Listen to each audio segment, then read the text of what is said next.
Assalamualaikum warahmatullahi wabarakatuh.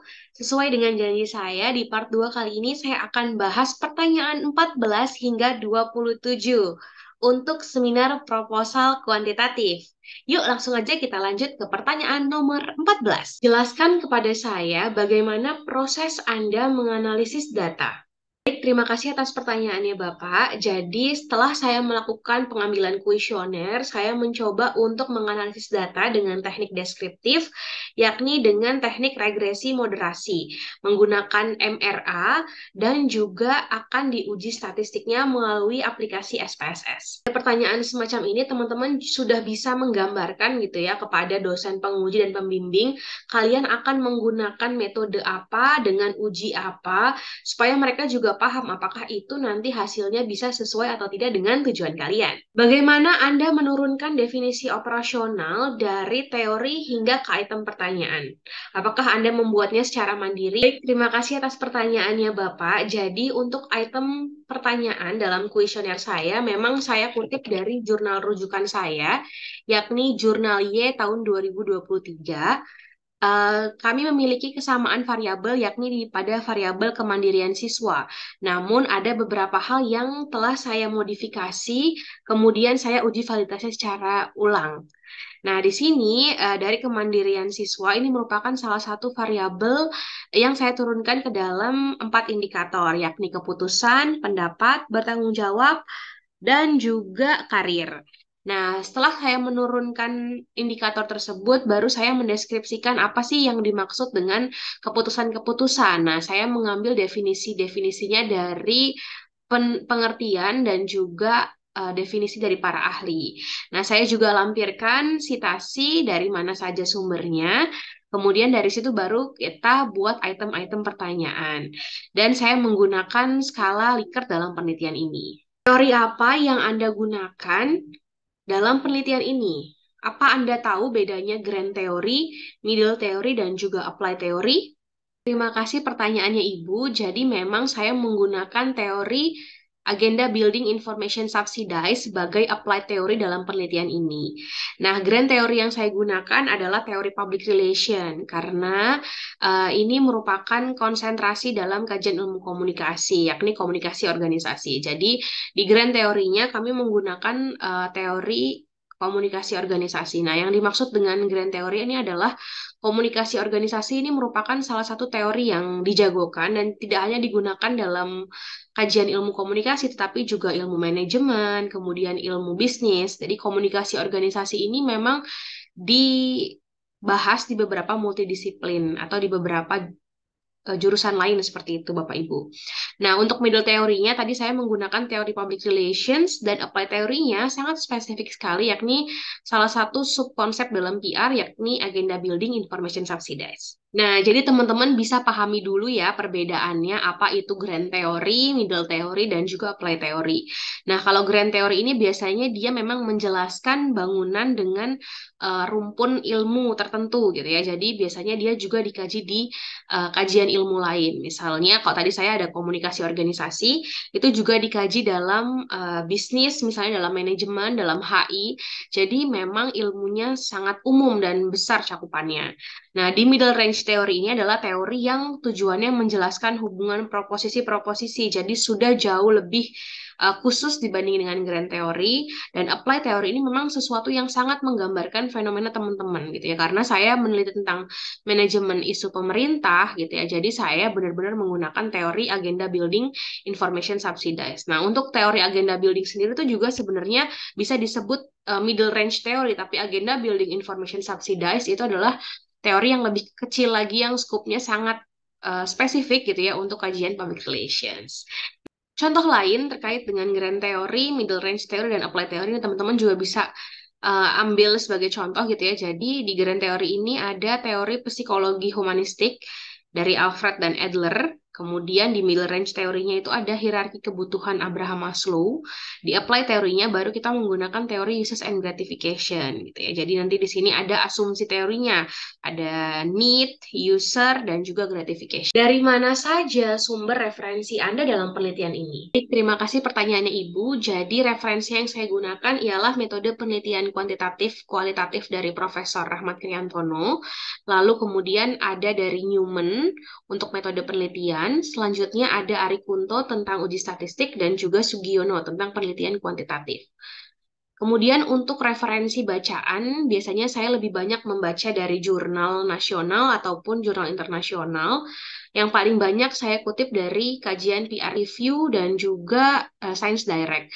Karena menurut saya dia adalah jurnal internasional yang memiliki banyak topik-topik terbaru terkait dengan isu public relation dalam bentuk penelitian kuantitatif. Teman-teman, tips untuk menjawab pertanyaan ini adalah Anda memberi tahu bahwa Anda memang sudah banyak membaca, baik itu dari buku, jurnal, ataupun sebenarnya nggak apa-apa sih Anda misalnya meniru skripsi kakak tingkat, tapi itu bukan jadi rujukan utama Anda. Tetap rujukan utama Anda itu adalah jurnal, buku, dan juga penelitian-penelitian sebelumnya. Jurnal rujukan siapa yang Anda gunakan, siapa penulisnya, dan berapa tahun terakhir yang Anda kutip dalam penelitian ini? Terima kasih atas pertanyaannya. Saya mengutip jurnal Sri Ramesh tahun 2021 dan juga Kioski tahun 2020. Nah, ini adalah dua jurnal penelitian saya, Bu, yang saya kutip dari jurnal PR Review yang merupakan jurnal internasional, namun saya menggunakan akses dari universitas untuk bisa masuk ke dalam website jurnal tersebut. Terima kasih. Apakah Anda mengikuti kuesioner jurnal rujukan atau Anda membuat pertanyaannya secara mandiri? Baik, terima kasih atas pertanyaannya. Jadi memang saya mengikuti kuesioner dari jurnal Sri Ramesh dan juga Kioski tadi karena ada beberapa variabel yang berbeda. Saya mencoba memodifikasinya. Jadi yang variabel yang sama, misalnya variabel X-nya sama dengan miliknya Kioski dan variabel Y-nya sama dengan miliknya Sri Ramesh. Nah, pada saat itu saya berusaha memodifikasinya sesuai dengan objek penelitian saya, yakni mahasiswa di Surabaya. Jadi, saya mengambil rujukan sebagai bahan awal saya membuat item pertanyaan, kemudian saya menguji kembali validitasnya karena penelitian tersebut digunakan di luar negeri, sehingga saya rasa saya perlu menyesuaikannya dengan objek dan pertanyaan dalam versi bahasa Indonesia. Terima kasih. Untuk pertanyaan nomor 19 tadi itu sebenarnya Anda diperbolehkan sekali kok untuk bisa mengutip jurnal dari luar negeri. Tetapi biasanya jurnal internasional itu kan menggunakan bahasa Inggris ya, dan Anda akan terjadi perbedaan ketika harus translate dalam bahasa Indonesia dari segi pemaknaan ataupun dari segi bahasanya. Sehingga itu juga akan ada penyesuaian dengan objek penelitian Anda. Meskipun mungkin variabelnya sama, tapi penerapannya biasanya ada beberapa hal yang berbeda, sehingga saran saya Anda tetap melakukan uji validitas. Nah, dosen biasanya akan jauh lebih aman ketika Anda punya rujukan di mana Anda mengikuti kuesioner tersebut. Karena kalau Anda hanya mengikuti kuesioner kakak tingkat Anda, maka biasanya akan jauh lebih mengecewakan gitu ya hasilnya dibandingkan mengikuti apa yang sudah tertulis dalam jurnal bereputasi. Bagaimana prosedur Anda dalam menyebarkan kuesioner? Kira-kira orang-orang ini paham nggak ya sama kuesioner Anda ketika Anda menyebarkan ini? Gimana respon mereka? Baik, terima kasih pertanyaannya Ibu. Jadi, prosedur penelitian saya ini, saya menyebarkan kuesioner secara langsung. Jadi, karena saya ingin meneliti mahasiswa di Surabaya, maka saya membagi Surabaya dalam beberapa kecamatan. Setelah itu di kecamatan akan ada list mahasiswa gitu ya di tiap-tiap universitas, maka saya akan mengocoknya karena saya menggunakan simple random sampling. Nah, dari 10 mahasiswa di tiap-tiap kecamatan tersebut saya akan mendatanginya secara langsung, kemudian menjelaskan secara rinci isi penelitian ini, baru saya memberikan kuesionernya.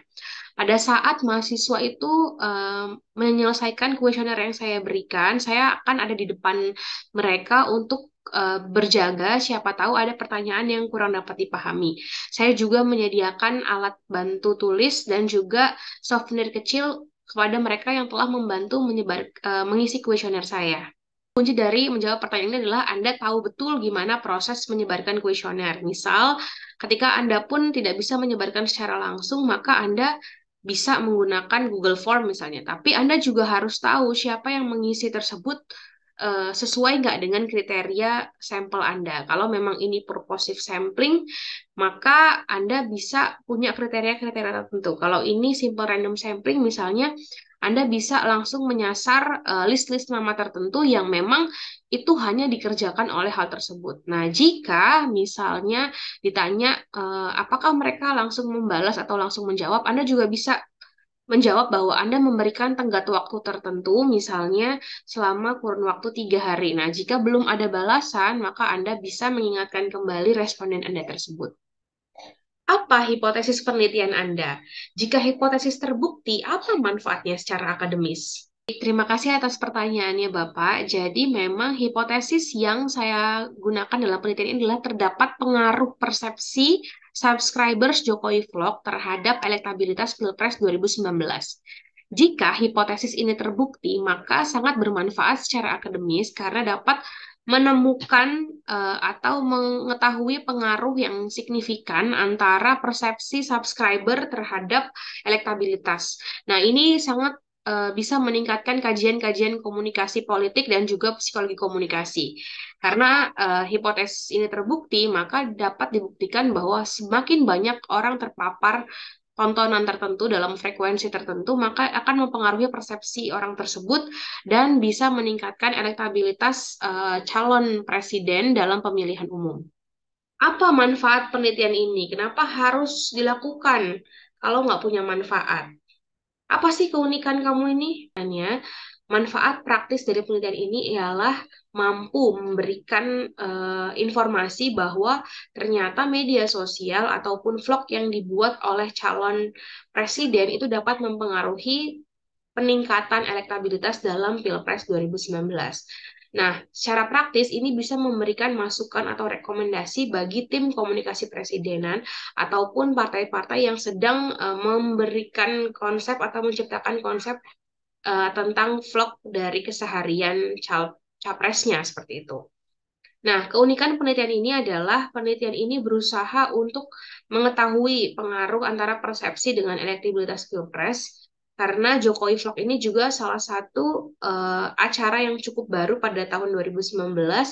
Ia secara lugas gitu ya, belum pernah ada presiden-presiden sebelumnya yang membuat vlog harian yang menarik. Sehingga saya rasa ini adalah keunikan dan juga kebaruan penelitian yang tidak ada di penelitian-penelitian sebelumnya. Di presiden 1 sampai 6 belum ada presiden Indonesia yang pernah membuat biografi, bukan biografi, tetapi perjalanan keseharian atau vlog yang dibagikan secara luas gitu ya di media sosial. Berapa jurnal atau buku yang telah digunakan atau direview untuk bisa menyusun latar belakang masalah ini? Terima kasih atas pertanyaannya. Saya sudah mereview hampir lebih dari 10 jurnal nasional dan internasional untuk bisa menuliskan latar belakang masalah, dan juga saya membaca beberapa artikel dari news portal terbaru tentang isu tersebut. Jadi saya rasa ini sangat cukup gitu ya untuk membangun sebuah latar belakang yang menarik. Kemudian saya juga menambahkan sekitar 10 jurnal dari nasional dan juga internasional untuk bisa menguatkan rangkaian teori saya di bab 2. Ini teman-teman jangan bohong ya gitu. Jadi memang Anda bisa jawab sesuai dengan kemampuan Anda dalam membaca. Tapi saran saya, paling tidak Anda memahami jurnal atau buku apa saja yang sudah Anda baca, dan nggak perlu diingat semuanya, misalnya judulnya atau apa. Tapi paling tidak Anda tahu nama penulisnya, tahun berapa, dan kira-kira intisarinya tuh dia ngomong apa sih dalam penelitian dia. Jadi ini bisa memberikan keyakinan kepada dosen Anda bahwa Anda memang membaca kok, dan Anda memang paham dengan teori yang Anda gunakan dalam seminar proposal tersebut. Anda sudah melakukan uji validitas, berapa orang yang Anda uji validitas? Kemudian, apakah responden yang Anda gunakan untuk uji validitas itu sama dengan responden yang utama? Terima kasih atas pertanyaannya, Ibu. Jadi saya sudah uji validitas dengan kurva minimal 30 orang, dan jumlah responden itu berbeda dengan responden utama saya sebesar 100 orang. Jadi 30 orang ini adalah orang yang berbeda dengan responden yang kedua. Terima kasih. Teman, untuk pertanyaan 26 dan 27 ini, teman-teman jangan sampai salah ya. Jadi memang untuk uji validitas, jangan menggunakan orang yang sama dengan nanti yang akan Anda jadikan responden. Kenapa? Karena dalam penelitian kuantitatif biasanya kita akan berusaha untuk mencoba dulu apakah pertanyaan ini dapat dimengerti atau tidak, valid atau enggak sih item pertanyaannya. Kalau Anda sudah langsung ke responden, maka bisa jadi terjadi ketidakvalidan dalam pertanyaan dan ya udah akhirnya Anda kehilangan responden Anda. Jadi sebenarnya di uji validasi ini Anda bisa gunakan orang-orang terdekat Anda untuk mengisi hal tersebut lebih awal seperti itu. Sehingga kalau ada kesalahan Anda tidak menggunakan responden asli Anda supaya Anda nggak sulit lagi mencari responden aslinya. Itu. Nah, untuk minimal uji validitas biasanya di beberapa sumber dan buku mereka sepakat sekitar 30 kurva minimal untuk bisa uji validitas. Jadi 30 itu adalah batas minimum ya teman-teman, boleh lebih dari itu. Tadi saya rasa 27 pertanyaan yang sudah kita bahas bersama. Gimana sih saya biasanya yang pakai kacamata itu saya kasih cara dosen nanya gitu ya. Nah, yang nggak pakai kacamata itulah cara menjawabnya dan juga tips dari saya. Gimana teman-teman supaya bisa mengantisipasi pertanyaan-pertanyaan dalam sampel kuantitatif ini dengan mantap. Semoga Anda bisa lancar seminar proposalnya, bisa menjawab pertanyaan dengan baik. Kuncinya jangan pernah panik ketika ditanya. Anda bisa ambil nafas dulu, sambil jawab baik, terima kasih atas pertanyaannya, baru Anda mulai berpikir dengan sekian detik itu untuk menjawab secara tertata. Nah, dosen itu sebenarnya tidak akan memburu-buru Anda gitu ya, mana jawabannya, enggak. Jadi Anda bisa tenang aja jawabannya perlahan. Yang penting singkat, padat, tapi jelas dan sesuai dengan pertanyaan yang diajukan. Itu saja dari saya. Terima kasih teman-teman sudah menonton part 1 dan part 2 tentang 27 pertanyaan seminar proposal kuantitatif. Kita ketemu lagi insya Allah di video-video selanjutnya. Saya akan bahas tentang 35 pertanyaan kualitatif gitu ya. Anda jangan lupa untuk follow saya juga di TikTok @farikarahmawati. Semoga kita bisa diskusi di kesempatan lainnya. Terima kasih. Wassalamualaikum warahmatullahi wabarakatuh.